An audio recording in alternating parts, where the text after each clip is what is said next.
Chers téléspectateurs, téléspectatrices, nous nous retrouvons ce matin à Aïla Hotel pour la conférence internationale sur l'énergie, un événement de grande envergure organisé cette année par l'Université de Djibouti et qui a réuni plus de 100 experts et 51 universités. Alors, comment s'est passée cette première journée? Je vous propose de suivre avec moi cet événement.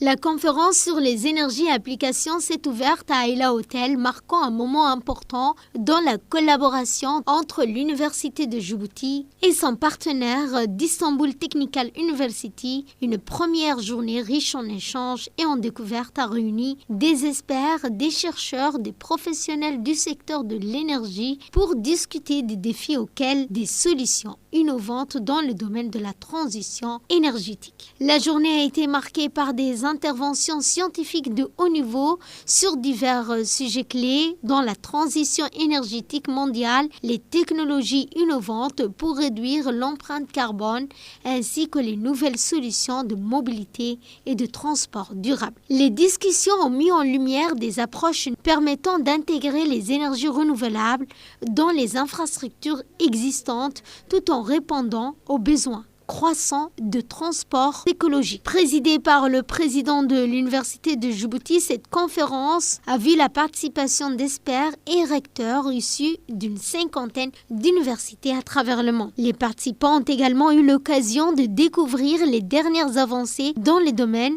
de l'hydrogène vert, produit à partir des énergies renouvelables, de la mobilité durable, en particulier celle qui intègre les véhicules électriques et les technologies de transport intelligent. Les débats ont également permis de souligner le rôle crucial des innovations technologiques pour assurer une transition énergétique réussie et de nombreuses propositions ont été formulées pour intensifier la coopération entre les secteurs académiques et industriels. Alors pour en savoir un peu plus sur cet événement de grande envergure qui va durer bien évidemment 3 jours à Aïla Grand Hôtel, nous avons eu des interviews avec certains des participants, c'est-à-dire les experts qui ont participé ce matin à la première journée de la conférence internationale sur l'énergie. On l'écoute. Mesdames et messieurs, chers téléspectateurs, téléspectatrices, ici vous nous rejoignez à la conférence internationale sur l'énergie, un événement de grande envergure organisé aujourd'hui par l'Université de Djibouti. Donc ici j'ai à mes côtés une des agences qui participe donc à cette conférence internationale. Qui est cette agence? Quand est-ce qu'elle a été créée? Quels sont ses objectifs? C'est aujourd'hui qu'on le saura avec Coran. Coran, merci d'avoir accepté notre invitation. Je vous invite d'abord à vous présenter avant d'entamer le reste des questions. Alors merci de me recevoir.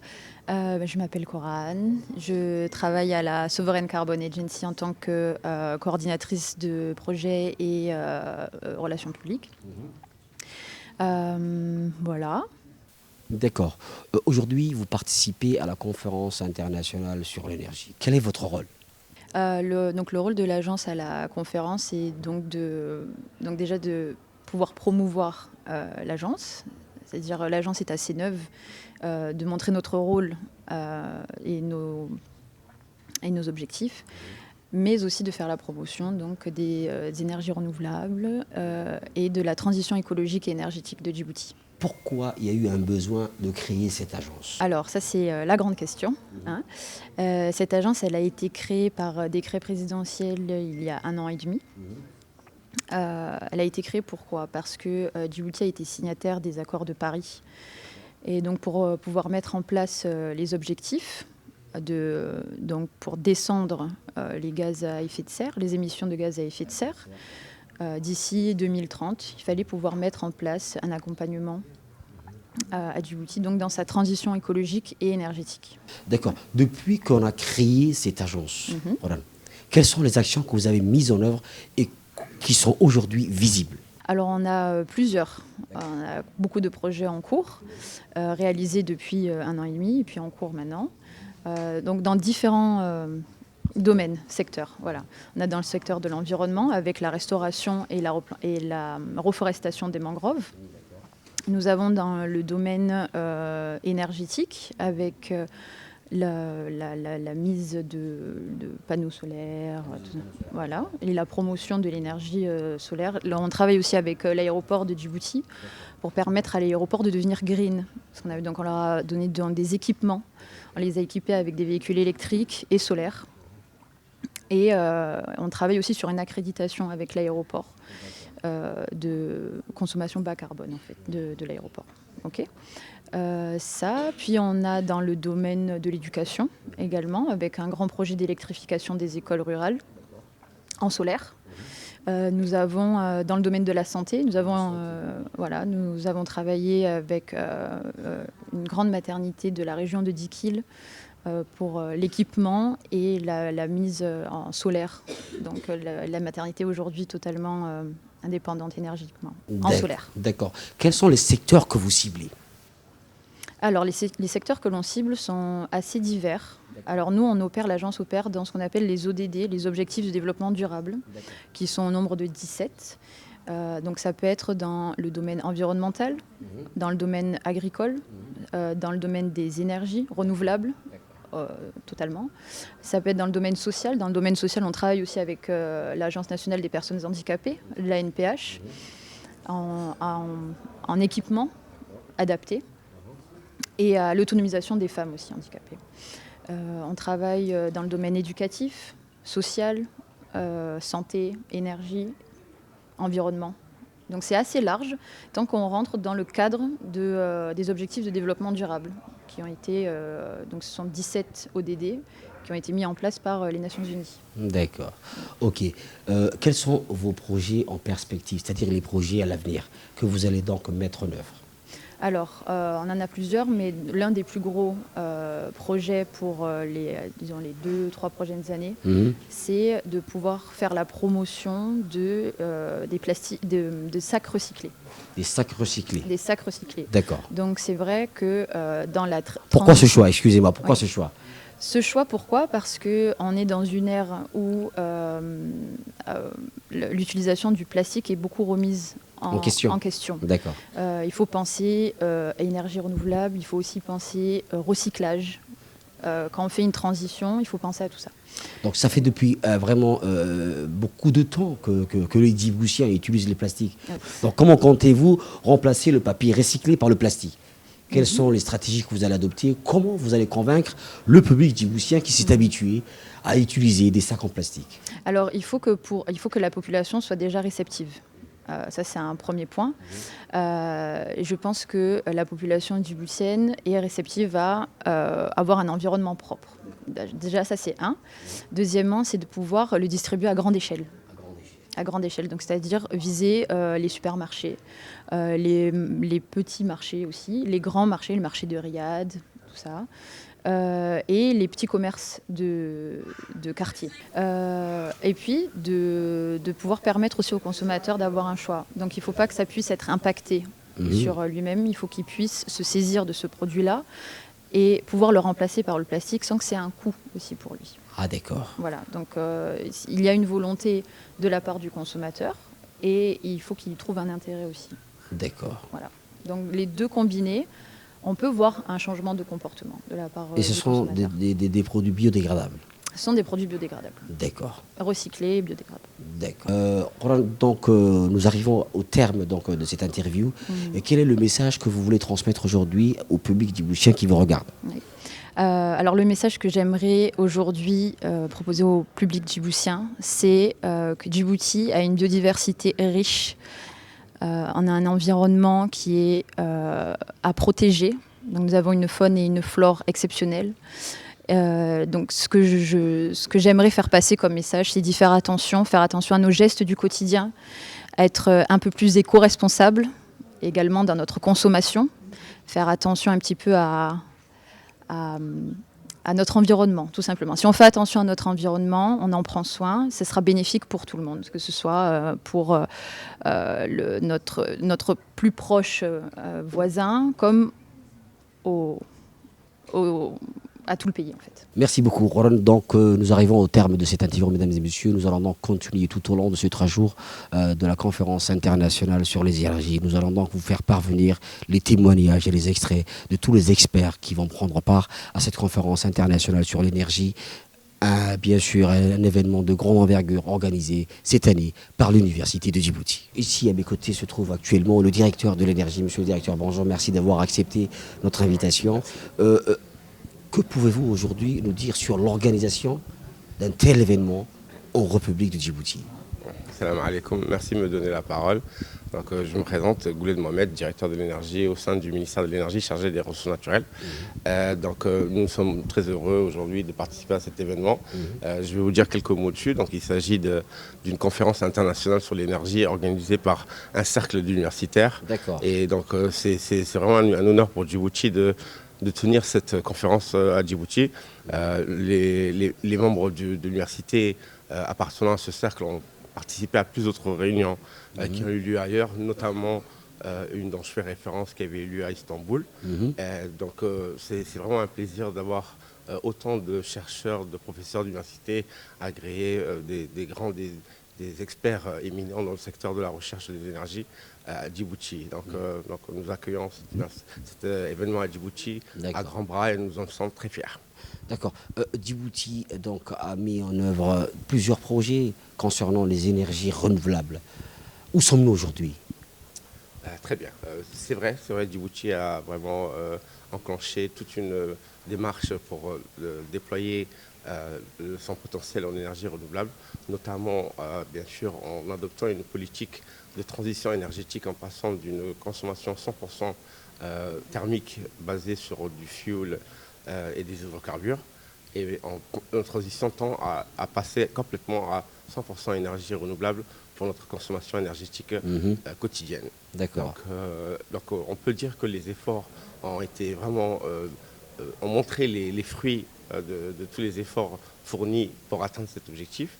Et aujourd'hui, on peut constater de nombreux projets achevés et qui font partie de notre consommation quotidienne, tels que l'énergie éolienne. On parle de 60 MW du parc de Goubet, qui est raccordé au réseau national, dont la plupart des Djiboutiens intègrent dans leur consommation aujourd'hui. Je pourrais aussi très bien parler de l'interconnexion qu'il y avait avec l'Éthiopie, qui, bien sûr, nous importons de l'énergie renouvelable à travers ce réseau-là. Et donc, je peux vous dire que Djibouti, surtout avec le concours du ministère de l'Énergie, on fait le maximum pour exploiter notre potentiel en énergie renouvelable. D'accord. Aujourd'hui, peut-on dire que la République de Djibouti a réussi à la transition énergétique? C'est-à-dire, où sommes-nous? À quel niveau sommes-nous aujourd'hui arrivés dans la transition énergétique? Bien sûr, quand on entend ce genre de politique, on pense à un but un peu idéaliste et donc difficile à atteindre. Mais je peux vous dire que dans les efforts fournis et les résultats qu'on peut constater aujourd'hui, on a atteint un grand nombre, vraiment, si on peut mettre ça sur une forme de pourcentage, on est vraiment dans les derniers pourcentages pour atteindre cet objectif. Donc d'abord, la première limite fixée était à travers la vision 2035 de la politique du président de la République, mais dans notre programme au sein du ministère de l'Énergie, on s'était fixé l'année 2030. 2030. On passe de 2035 à 2030.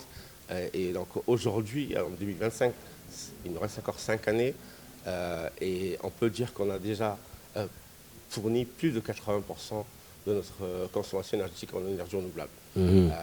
Donc en plus du parc éolien déjà complété, cette année nous construisons aussi un parc solaire de 25 MW qui lui aussi apportera son concours pour atteindre cet objectif de 100% énergie renouvelable. D'accord. Avec la politique gouvernementale concernant l'énergie, peut-on dire aujourd'hui que Djibouti a atteint ses objectifs? Ou presque? Oui, on pourrait célébrer ça dès maintenant, mais comme je vous ai dit, comme il s'agit d'un but idéaliste, il s'agirait de maintenir ce niveau-là, de continuer, parce que il y a aussi certains aspects compliqués ou désavantageux par rapport aux énergies renouvelables et que nous cherchons à remédier. Et c'est d'ailleurs le but d'avoir ces échanges dans de telles conférences, parce que atteindre le net zéro est un absolu un peu rêveur, difficile à atteindre, mais c'est possible. C'est possible, c'est vraiment possible, notamment en question de technologie. On peut se baser aussi sur notre potentiel pour affirmer ça. Et je peux vous dire que oui, c'est atteignable. Il y a la question du coût, il y a la question des connaissances, il y a la question de la technologie. Et donc tous ces remparts peuvent être surpassés. Et je pense que déjà les résultats qu'on a obtenus aujourd'hui nous laissent assez optimistes pour atteindre cet objectif de manière définitive. D'accord. Pour clore donc cette interview, mesdames et messieurs, nous arrivons donc au terme de cette interview. Mais avant de clôturer, monsieur le directeur, que pouvons-nous dire sur les 10 ans à venir sur la transition énergétique pour la République du Djibouti? Vous pouvez faire référence à plusieurs documents de politique nationale, que ce soit en termes de développement national ou en termes de politique énergétique. D'accord. Vous observerez que nous comptons vraiment atteindre cet objectif-là, pas non seulement sur l'état de notre consommation actuelle, mais aussi en considérant l'augmentation de la consommation dans les 5 à 10 années à venir. Donc, il ne s'agit pas de déployer des installations pour répondre à la consommation actuelle, mais aussi pour prévoir à la consommation future.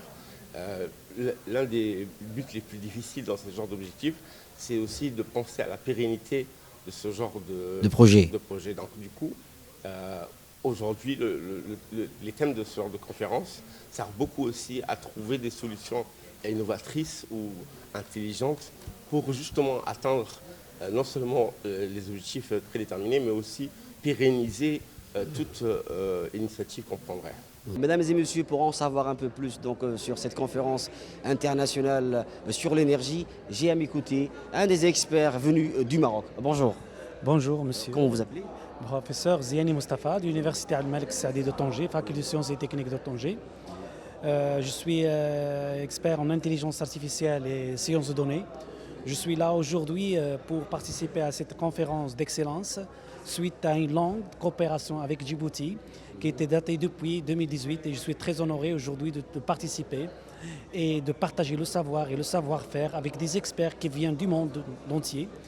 Comme vous savez, donc plus de 51 universités qui participent dans cette conférence et nous sommes très honorés de participer et de tirer profit de l'intérêt de cette conférence, surtout dans le domaine d'énergie et ses applications. D'accord. Aujourd'hui, plus de 100 experts se sont réunis ici et des représentants de 51 universités. Que peut-on attendre de cette conférence internationale qui a réuni beaucoup d'intellectuels? D'abord, l'effort déployé par l'université de Djibouti, ce n'est pas évident de rassembler 100 experts de plus de 50 universités, c'est un challenge. Et je suis sûr et certain que ce challenge il est très bien réussi. Et pour répondre à votre question, absolument, il y aura des retombées très très positives d'abord sur l'aspect de recherche et également l'aspect socio-économique. Donc d'abord, comme vous voyez maintenant cet après-midi, il y a des sessions parallèles, certaines présentations qui abordent des sujets d'actualité et également, donc il y aura donc tout à l'heure ce matin une présentation d'un ensemble des ateliers à travers des solutions de carrière qui sont déjà présentées dans les stands. Cela peut être tout simplement c'est la vision d'actualité de faire rassembler entre la science et l'application.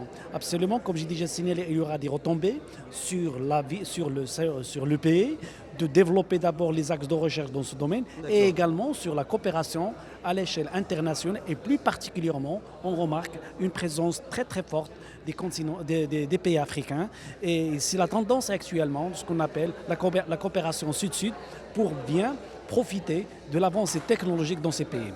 D'accord. Nous savons bien que le monde entier, les pays du monde entier déploient beaucoup d'efforts pour la transition énergétique. Vous êtes expert en intelligence artificielle. Alors, quel rôle peut jouer l'intelligence artificielle dans cette transition énergétique ?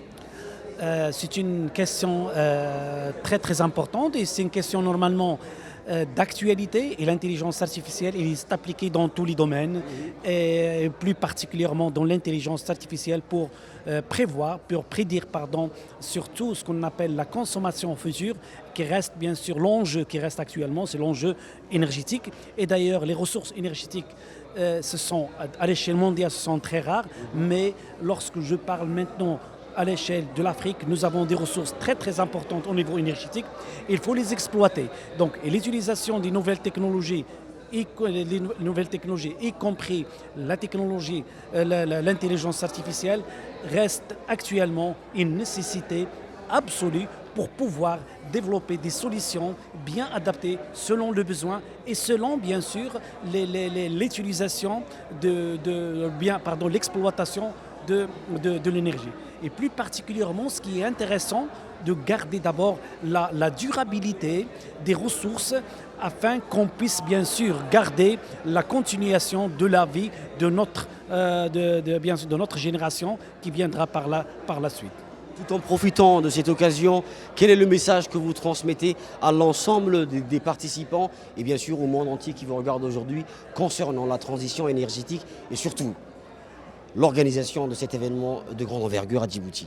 Mon message, c'est très clair. D'abord, le message, c'est renforcer la coopération entre les pays qui participent. Et ça, ce sont mes recommandations que je viens d'abord d'initier avec un ensemble des participants, soit de Somalie, de l'Éthiopie, du Maroc sous-entendu, de l'Algérie, de la Tunisie. Et il y a d'autres pays, de l'Égypte également. Nous sommes en train, bien sûr, de discuter la possibilité de créer un consortium interpays pour pouvoir étudier les problématiques et les rassembler les compétences de chaque pays pour développer, bien sûr, des solutions applicables sur le terrain. Et également, j'aimerais bien de profiter de l'occasion que nous allons organiser une très grande conférence le mois de mai et ce sera une occasion également de ces potentiels scientifiques, académiques et socio-économique de y participer. Cette conférence qui aura lieu, Inch'Allah, sous le haut patronage de Sa Majesté le roi Mohammed VI, avec la participation des centaines des intervenants. Donc on atteint à peu près de 500 jusqu'à 600 participants à l'échelle mondiale. Et ce sera la 8e édition qui sera organisée en forte collaboration avec la Chambre de commerce de Tanger. Et cela veut dire qu'en quoi nous sommes toujours à la recherche de la collaboration entre la recherche qui est normalement proprement dite associée à l'université et bien sûr l'application qui est associée, si vous voulez, sous la gestion et la coordination de la Chambre de commerce pour faire ce bridge ou bien ce pont entre les deux. Et merci. Aujourd'hui, l'Université de Djibouti a vraiment organisé un événement inédit. C'est la première à Djibouti. Un événement, bien sûr, qui a réuni plus de 100 experts et plus de 50 universités. Donc, qu'est-ce que vous pouvez nous dire sur la tenue et l'organisation de cet événement? Oui, merci pour la question. Tout d'abord, je tiens à dire qu'aujourd'hui, nous sommes réunis à Aïla pour participer à une conférence organisée par Djibouti. Et cet événement prestigieux a rassemblé, comme tu l'as dit, plus de 100 participants et des experts du domaine venus du monde. Cela s'inscrit en fait dans la vision du président de la République de Djibouti qui veut que Djibouti soit un producteur d'énergie 100% verte. Et placé sous les patronages des ministres de l'énergie et des ministres de l'enseignement supérieur, cette conférence témoigne en fait de l'engagement national en faveur du développement durable et de l'innovation scientifique. Et à cette occasion, je voudrais saluer la vision éclairée du président de la République, son Excellence Al-Haji Ismaïl Ouagandé, et les rôles essentiels des ministres de l'enseignement dans la mise en œuvre de cet événement. Je voudrais aussi saluer et remercier les présidents de l'Université de Djibouti qui ne ménagent pas ses efforts pour hisser notre université parmi les universités de renommée internationale. Et enfin, je voudrais remercier chaleureusement les organisateurs, en particulier les doyens de la faculté d'ingénieurs, Dr Abdelkader, le directeur du centre de recherche de l'énergie et de l'environnement, Dr Sadat. Et pour terminer, je remercie Dr Hassan Ali Barkat, qui est directeur de l'école doctorale de Djibouti. Mesdames et messieurs, c'est la fin donc de cette première journée. Comme je l'ai dit dès le départ, cette conférence internationale sur l'énergie va durer 3 jours. Et pendant ces 3 jours, la radio-télévision de Djibouti va vous transmettre étape par étape l'ensemble de cette conférence internationale sur l'énergie en plusieurs langues, à savoir le français, l'arabe, l'anglais, l'afar et le somali. C'est tout donc pour aujourd'hui. Je vous donne rendez-vous demain pour la deuxième journée de la conférence internationale sur l'énergie.